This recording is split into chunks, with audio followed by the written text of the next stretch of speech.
हम लोग अपने लर्निंग प्रोसेस को और आगे ले जाते हैं। और कल के सेशन के लिए हमारे क्या ट्रेड प्लान रहने वाले हैं उसको हम डिस्कस करेंगे। ठीक है, सबसे पहला काम हम लोग सिंपल अप्रोच पे काम करेंगे, प्रीवियस डे से कंपेयर करेंगे करंट डे के प्राइजेक्शन को, जो कि कल के लिए हमारा प्रीवियस डे हो जाएगा। ठीक है, तो पहला काम हमारा क्या है, आज के पूरे दिन के प्राइजेक्शन को कंपेयर करना प्रीवियस डे के प्राइजेक्शन से। ठीक है, तो कल प्राइस ने क्या किया था, खुलने के बाद कॉस्ट के पास आया, मतलब प्रीवियस डे की क्लोजिंग के पास, जिसको हम कॉस्ट कह देते हैं शॉर्ट फॉर्म में। ठीक है, कॉस्ट के पास आया, कॉस्ट के से प्राइस डे हाई के पास गया, डे हाई को ब्रेक करके फिर एक मोमेंटम मिला था, क्लोजिंग से पहले एक थोड़ा सा रिट्रेसमेंट और एक अच्छी क्लोजिंग बाजार ने चढ़कर दी थी, जिससे हम लोग पहले ही अंदाज़ा लगा के गए थे कि प्राइस में एक हायर डायरेक्शन मोमेंटम मिलेगा। अगर ये प्राइस हायर साइड कोई ट्रेड किया तो एक अच्छा मोमेंटम हायर डायरेक्शन हमको देखने को मिलेगा, क्योंकि प्राइस का मोमेंटम बहुत शार्प था। ठीक है, तो देखिए प्राइस ने आज क्या किया, यहाँ पर पहली कैंडल ओपन हुई 2 मिनट के टाइम फ्रेम में, मैं आपको दिखाऊँ। पहली कैंडल ओपन हुई, कॉस्ट के पास आया, कॉस्ट के पास आने का मतलब है प्रीवियस डे की क्लोजिंग के पास आया, फिर हाई ब्रेक करके एक हायर साइड मोमेंटम किया। हायर साइड मोमेंटम के बाद कल भी हायर साइड मोमेंटम के बाद एक करेक्शन आया था, तो हायर साइड मोमेंटम कम था तो करेक्शन कम था। आज का डायरेक्शन मोमेंटम फास्ट था तो उसका करेक्शन भी बहुत फास्ट था। ठीक है, उसके बाद क्लोजिंग से पहले एक करेक्शन आया था बहुत छोटा, रिट्रेसमेंट। यहाँ भी क्लोजिंग से पहले एक बड़ा करेक्शन आया, क्योंकि हायर डायरेक्शन मोमेंटम बहुत फास्ट था। तो प्राइस पूरी तरीके से एक दूसरे से को रिलेट करता है। इसी को इतने सेशन से हम लोग सीखते आ रहे हैं कि प्राइस रिपीट इटसेल्फ। ठीक है, तो आज की क्लोजिंग कैसी है, प्राइस ने 3 बजे के बाद थोड़ा सा चढ़कर बंद किया। अब इसको भी कंपेयर कीजिए ज़रा, कल जब हम लोगों ने चढ़कर बंद किया था तो एक अच्छी क्लोजिंग थी हायर साइड, आज जब चढ़ के बंद किया तो बहुत अच्छी क्लोजिंग हायर साइड नहीं, कि उसके पहले का करेक्शन बड़ा है। ठीक है, तो अब कल हम लोग तभी लॉन्ग की पोजीशन में एंट्री करेंगे जब आज के डे हाई ब्रेक हो जाएंगे। जैसे कल हम लोग सोच गए थे ना कि कब लॉन्ग करेंगे, जब कल के डे हाई ब्रेक हो जाएंगे। आज कब लॉन्ग किया, जब कल के डे हाई ब्रेक हो गए। तो प्राइस ने एक बार वहीं पर सपोर्ट लिया, आकर सपोर्ट लेकर दोबारा प्राइस गया नियर बाई कंसोलिडेशन, एक कंसोलिडेशन करके हायर डायरेक्शन मोमेंटम किया। अच्छा, अभी है क्या रिसेंटली, अगर आप प्राइजेक्शन को देखें, बहुत अच्छे से डाटा को देखें, तो आपको एक चीज़ समझ आएगा कि बैंक निफ्टी में मोमेंटम है और निफ्टी में कोई मोमेंटम नहीं है, और जबकि दोनों इंडेक्स एक दूसरे से कोरिलेट करती हैं। कोरिलेट करने का मतलब हुआ, जैसा कि बैंक निफ्टी दिखता है वैसा ही निफ्टी भी आपको दिखेगा मोमेंटम वाइज। ठीक है, प्राइजेक्शन एक दूसरे के लगभग एक जैसे रहते हैं, लेकिन पिछले 2 सेशन से ऐसा नहीं। बैंक निफ्टी तो हायर डायरेक्शन मूव किया, लेकिन निफ्टी ने कोई मोमेंटम नहीं किया। इसी बेसिस पे अगर मैं आपसे बोलूं कि अगर आपके पोर्टफोलियो का बैंकिंग सेक्टर के शेयर्स आपके पोर्टफोलियो का बड़ा हिस्सा नहीं है, तो आपके सारे पोर्टफोलियो, जो भी आपका पोर्टफोलियो है, वो भी नेगेटिव क्लोज किया होगा। ठीक है, उसके पीछे का कारण क्या है, निफ्टी का मोमेंटम में ना होना। 2%, जबकि बैंक निफ्टी ऊपर क्लोज किया। निफ्टी का अगर आप मोमेंटम देखेंगे तो बहुत डाउन साइड क्लोज किया है, गिर कर बंद हुआ, और कोई बड़ा मोमेंटम पिछले 2 सेशन से नहीं है। अब हम लोग निफ्टी के प्राइजेक्शन को ज़रा समझ लें कि निफ्टी किस टेरिटरी को किस तरीके से ट्रेड कर रहा है। देखिए, निफ्टी ने पिछले 3 सेशन, जो हम लोग क्लोज के शिफ्टिंग की बात कर रहे थे, दोपहर का सेशन, जिन लोगों ने दोपहर का सेशन नहीं देखा है, जो 1:45 PM पर आपके पास आता है, उसको जाकर ज़रूर देख लीजिए। डिस्क्रिप्शन में टेलीग्राम का लिंक है, वहाँ जाकर डायरेक्टली विजिट कर सकते हैं, या चैनल को ओपन करके भी आप देख सकते हैं। ये क्लोज शिफ्टिंग का कॉन्सेप्ट, नियर बाई रेजिस्टेंस, मतलब प्राइस में ब्रेकआउट की संभावना। प्राइस में ब्रेकआउट हुआ भी, ब्रेकआउट के बाद रिटेस्ट हुआ तो उस कैंडल के भी हाई ब्रेक हुए। जिस कैंडल से ये ब्रेकआउट वैलिडेशन होना था, ये ब्रेकआउट वैलिडेशन की तरह आपको दिखता भी है। ब्रेकआउट वैलिडेशन क्या होता है समझ लीजिए, अगर कोई प्राइस 100 रुपये से गिरकर 90 रुपये आया या 85 रुपये आया, लौट कर जब जाएगा तो 100 रुपये को ब्रेक करेगा, तो इसको लोग ब्रेकआउट मान लेते हैं कि यहाँ पर 100 रुपया ब्रेक हो गया तो अब खरीद लेना चाहिए। इस थ्योरी को हम लोग पूरी तरीके से नकार देते हैं, और क्या कहते हैं इसकी जगह, कि जिस कैंडल से ब्रेकआउट हुआ उस कैंडल का हाई मार्क कर लीजिए। ये देखिए कि जिन खरीदारों ने खरीदारी करके सेलर को, बाय जो पिछले बिकवाल थे, उनको काट दिया है, उन खरीदारों में क्या इतना दम है, इतना पावर है कि वो इस ट्रेंड को कंटिन्यू करा सकते हैं। मतलब सिर्फ ब्रेक करना ही संभव नहीं है, ब्रेक करने के बाद भी डिमांड क्रिएट करना, इतनी खरीदारी करना कि सेलर को काटने के बाद भी प्राइस चलता रहेगा, मोमेंटम चलता रहेगा। तो वो कब संभव है, जब जिस कैंडल से ब्रेकआउट होता है उसके हाई ब्रेक हो जाते हैं। यहाँ पर इस कैंडल के हाई ब्रेक नहीं हुए, यहाँ पर डाउन साइड, यहाँ पर डाउन साइड, यहाँ पर डाउन साइड, और तीनों कैंडल में क्लोज शिफ्टिंग था। तो बायर एक अच्छी पोजीशन बना रहे हैं, इन 3 कैंडल्स में दिखता है। तो जब इन 3 कैंडल्स के हाई ब्रेक हुए तो प्राइस का हायर डायरेक्शन मोमेंटम होना चाहिए ना। तो प्राइस इसके ऊपर क्लोज किया, अगली कैंडल जाकर इसके ऊपर क्लोज किया, अगला कैंडल भी क्लोज किया, लेकिन ये ब्रेकआउट वैलिडेशन नहीं। कारण नेगेटिव क्लोजिंग। इन सारी कैंडल्स पे अगर आप गौर करेंगे तो इन सारी कैंडल्स की क्लोजिंग ब्रेकआउट के बाद एक भी ग्रीन कैंडल अच्छा क्लोज नहीं किया। जैसे यही चीज़ मैं आपको बैंक निफ्टी में दिखाना चाहता हूँ। देखिए इन 3 कैंडल्स में यहाँ भी क्लोज शिफ्टिंग होने की लगभग कोशिश हो रही थी, लेकिन ये कैंडल थोड़ा सा नीचे क्लोज किया है, ठीक है। उसके बाद जब प्राइस ने हाई ब्रेक किया तो ये एक अच्छी कैंडल से क्लोज किया, फिर इसके जब डे हाई ब्रेक हुए तो आज एक अच्छा मोमेंटम देखने को मिला। वैलिडेशन, ब्रेकआउट वैलिडेशन यही ना कि हम 4 से 5 दिन एक रेंज को ट्रेड कर रहे थे, वो रेजिस्टेंस एरिया था। जैसे ही वो रेजिस्टेंस एरिया निकला तो एक कैंडल बन गया ब्रेकआउट पर। छोटे टाइम फ्रेम पे मैं आपको दिखा दूं, आसानी होगी समझने में। देखिए इतने सेशन से हम इस रेंज को ट्रेड कर रहे थे, ये ब्रेकआउट हुआ। ब्रेकआउट के बाद इन कैंडल्स में देखिए प्राइस ने चलने की शुरुआत की। अब आज का प्रीवियस डे, कल का जो डे हाई बन गया, जैसे ही प्राइस उस रेंज को निकला है बड़ा मोमेंटम मिला, और कल का वही रेंज जब प्राइस गिर रहा था तो सपोर्ट की तरह काम किया, वहीं से प्राइस दोबारा लौट कर गया। ये चीज़ निफ्टी में देखने को नहीं मिलती है। मतलब निफ्टी के जो बायर हैं वो इतने एग्रेसिव नहीं है कि जैसे कि बैंक निफ्टी की खरीदारी हुई। अच्छा, अब मैंने आपको यहाँ पर एक पॉइंट बताया कि बैंक निफ्टी और निफ्टी एक दूसरे से कोरिलेट करते हैं। कोरिलेट करने का मतलब है कि HDFC बैंक अगर बैंक निफ्टी का हिस्सा है तो निफ्टी का भी हिस्सा है, ICICI बैंक अगर बैंक निफ्टी का हिस्सा है तो निफ्टी का भी हिस्सा है, ठीक है। SBI अगर बैंक निफ्टी का हिस्सा है तो निफ्टी का भी हिस्सा है। अब ये सारे बैंक के शेयर आज 3% आपने ICICI, HDFC, SBI को भी आपने 1.5%, 460 के आसपास तो ट्रेड कर रहा था, क्लोजिंग मैंने देखा नहीं कहाँ हुआ है। कोटक बैंक जैसे शेयर्स है ना। अब ये सारे जब बैंक निफ्टी को राइड करा रहे हैं हायर साइड, वो निफ्टी को नहीं चला पाए। वो चला सकते थे, लेकिन क्या हुआ होगा बताइए। जितना पॉजिटिव निफ्टी इन सारे शेयर्स की इक्विटी बाइंग से हो सकता था, उसका इम्पैक्ट और शेयर्स जो नेगेटिव हो गए उससे कट गया, उनसे कट गया। तो अब इसका मतलब है कि निफ्टी के और जो अंडर स्टॉक्स आते हैं वो बहुत ज़्यादा स्ट्रॉन्ग प्राइस एक्शन में नहीं, वो बड़ी खरीदारी की तरफ नहीं है ना। ये समझ आता है।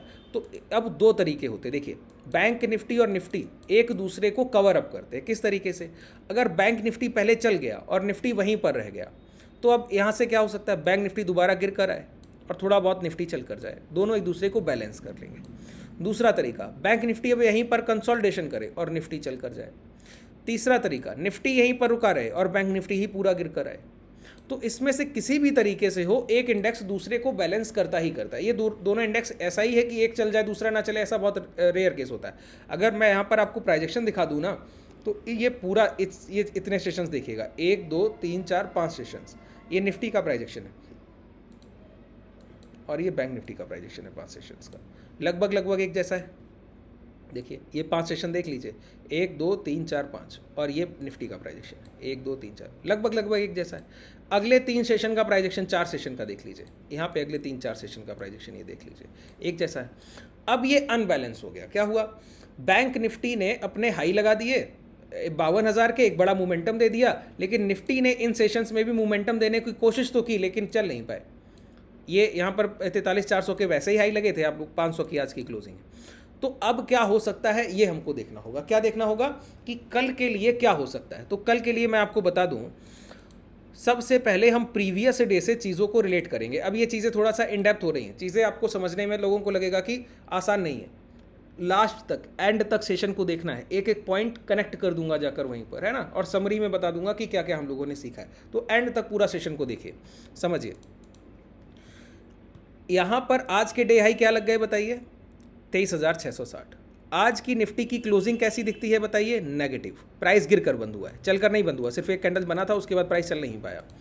निफ्टी, बैंक निफ्टी, प्राइस ने एक हाई लगा दिए 52,000 के, फिर गिर कर बंद हुआ, और वो भी बहुत बड़े बाइंग। मैंने सबसे पहले कंपेयर किया क्या कि कल की क्लोजिंग एक अच्छी पॉजिटिव साइड क्लोजिंग थी, आज की क्लोजिंग कोई बहुत अच्छी पॉजिटिव क्लोजिंग नहीं, ठीक है। मतलब बाजार एक नेगेटिव अप्रोच में बैंक निफ्टी और निफ्टी दोनों क्लोज किए, लेकिन बैंक निफ्टी एक मोमेंटम दे चुका है, निफ्टी ने कोई मोमेंटम नहीं दिया है। तो कल के लिए हो सकता है कि बैंक निफ्टी थोड़ा सा करेक्ट हो जाए, डाउन साइड क्लोज करे, या फिर निफ्टी थोड़ा सा ऊपर जाके जाए। लेकिन निफ्टी का प्राइजेक्शन ऐसा कुछ दिखता नहीं कि बड़ा हायर डायरेक्शन मोमेंटम कर पाएगा, क्योंकि क्लोजिंग उसकी अच्छी नहीं हुई, क्लोजिंग अच्छा नहीं हुआ इस बेसिस पे, है ना। अब ये मोमेंटम कब हो सकता है? जब प्राइस अपनी नेगेटिव ओपनिंग को खत्म कर दे, कि प्राइस यहाँ पर गैप अप खुले, थोड़ा बहुत यहाँ पर रुका रहे, और फिर ये स्विंग हाई ब्रेक होने लगे। मतलब 23,570 के बाद आप खरीदारी करेंगे निफ्टी में हायर साइड। शॉर्ट करने के लिए निफ्टी में आपकी रेंज वही है 23,420 के बाद 23,400 का राउंड फिगर लेवल। इतना भी वेट मत कीजिएगा, मैं आपको बताता हूँ।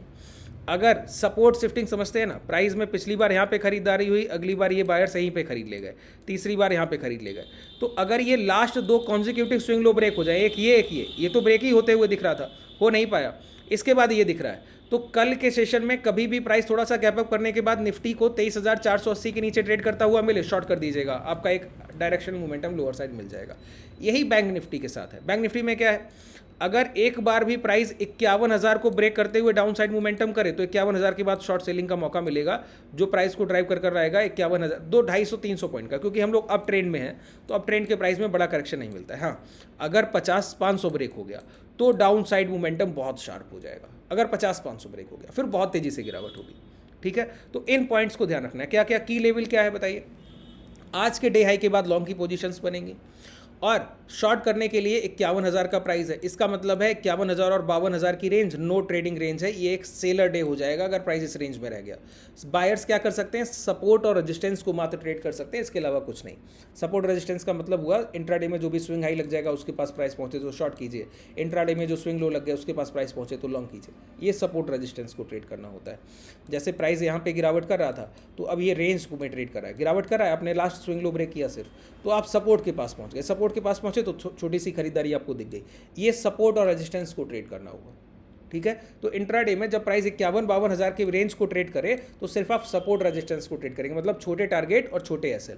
जब प्राइस रेंज को ब्रेक करके ट्रेड करता है तो बड़े टारगेट के लिए, जैसे कल के डे हाई, इसके पहले का प्राइस जैसे ही यहाँ पर 51,600 को निकला तो कल ही हम लोगों ने इस पॉइंट को डिस्कस कर लिया था। देखिए प्राइस पूरी तरीके से अपने प्रीवियस सेशन से कोरिलेट करता है, ये बात ध्यान रखिए।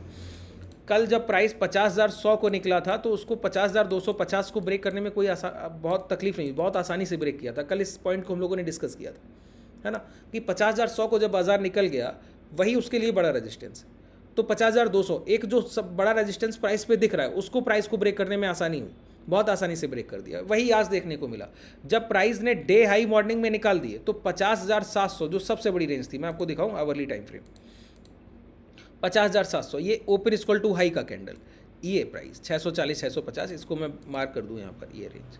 ठीक है, अब जैसे ही प्राइस इस रेंज से निकला 600 को निकल गया तो 700 को निकलने में उसको कोई तकलीफ हुई नहीं। देखिए एक ही कैंडल में ब्रेक किया, फिर तुरंत ही आके प्राइस ने उसको रिटेस्ट किया, रिटेस्ट के बाद मोमेंटम दिया। अच्छा, एक पॉइंट कल के सेशन में ध्यान रखिएगा कि प्राइस हायर डायरेक्शन जब मोमेंटम करता है तो रिटेस्ट के बाद मोमेंटम जरूर मिलता है, कि अगर कल प्राइस चल कर जाएगा ना तो पहले रिटेस्ट कर गया। जैसे अगर एक 52,000 ब्रेक हो भी गया और 52,300-400 प्राइस पहुंच गया तो 52,000 रिटेस्ट करने आए तो ये मत सोचिएगा ब्रेकडाउन फेलियर हो रहा है, यहाँ पर बाई कीजिएगा और बड़े मोमेंटम के लिए जाइएगा। ये आज के प्राइजेक्शन से कल के लिए लर्निंग है। दूसरी बात, अगर प्राइस कहीं पर नियर बाई रेजिस्टेंस कंसोलिडेशन करता हुआ दिख जाए तो ये वैसे ही बायर साइन होता है। आप लोग बताइएगा तो रेजिस्टेंस ब्रेकआउट की थ्योरी क्या होती है, पूरा कंप्लीट आपके लिए मैं एक अलग से सेशन कर दूंगा। कमेंट सेक्शन में आप लोग बताइए कि आपको रेजिस्टेंस थ्योरी सीखना है, ठीक है, तो मैं पूरा रेजिस्टेंस थ्योरी का एक अलग से पूरा सीरीज लेकर आ जाऊंगा आपके लिए, ठीक है, आप लोग बताइएगा। तो यहाँ पर नियर बाई रेजिस्टेंस ये कंसोलिडेशन किया, फिर ये ब्रेकआउट किया तो बड़ा मोमेंटम मिला और ये सपोर्ट की तरह काम भी कर रहा है। तो कल भी प्राइस अगर यहाँ पर कहीं कंसोलिडेशन करे और कंसोलिडेशन के बाद हाई ब्रेक कर दे या 52,000 पहुंच जाए, 52,000 के पास कंसोलिडेशन करके ब्रेक करे तो एक अच्छे मोमेंटम के लिए हम लोग तैयार बैठे, ठीक है, क्योंकि आज का प्राइजेक्शन का बिहेवियर ऐसा है। दूसरी बात, बायर डे और सेलर डे की पहचान देखिए, एक एक पॉइंट, सारे पॉइंट हम लोग क्लियर कर लेंगे।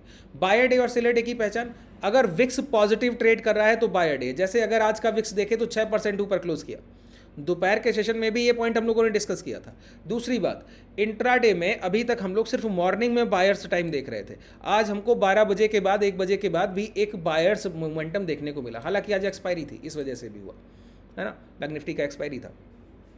तो अब कल के लिए भी फर्स्ट हाफ में तो मोमेंटम मिलता ही है, सेकंड हाफ में भी मोमेंटम मिलने की संभावना रहेगी बायर्स के लिए। तो बायर्स को जो ट्रेड करना है वो मॉर्निंग का पहला घंटा और 1.5 घंटा और आखिरी का 1-1.5 घंटा उनको ज़्यादा एग्रेसिव रहने की जरूरत होगी अगर बायर साइड कोई अप्रोच दिखती और ये लेवल्स अगर उसी समय ब्रेक हो रहे, जैसे मॉर्निंग कोई ब्रेक हो जाए ये लो तो मोमेंटम मिलेगा, मॉर्निंग कोई ब्रेक हो जाए हाई तो मोमेंटम मिलेगा। अगर प्राइस 12 साढ़े 12 बजे तक यहाँ कंसोलिडेशन करे फिर हाई ब्रेक कर दे तो मोमेंटम मिलेगा। प्राइस यहाँ रुका रहे फिर 12 साढ़े 12 बजे 1 बजे के पास लो ब्रेक कर दे तो मोमेंटम मिलेगा। बात क्लियर हुआ? एक एक पॉइंट को कनेक्ट करते हुए चलिए, ये बहुत आसान चीज़ें मैं आपसे डिस्कस कर रहा हूँ। अगर आपको प्राइस का नॉलेज है, बेहतर नॉलेज है, तो एक भी पॉइंट आपसे मिस नहीं होगा, ठीक है। इसी तरीके से सिंपल एनालिसिस से आप अपना अगले सेशन के लिए ट्रेड प्लान कर सकते हैं। ठीक है। कोई भी इस पूरे सेशन में डाउट रह गया हो तो मुझे नीचे कमेंट सेक्शन में बताइएगा। अगर आप हमसे जुड़ना चाहें तो डिस्क्रिप्शन में आपके पास टेलीग्राम और व्हाट्सएप कम्युनिटी का लिंक है। शुभ रात्रि, धन्यवाद।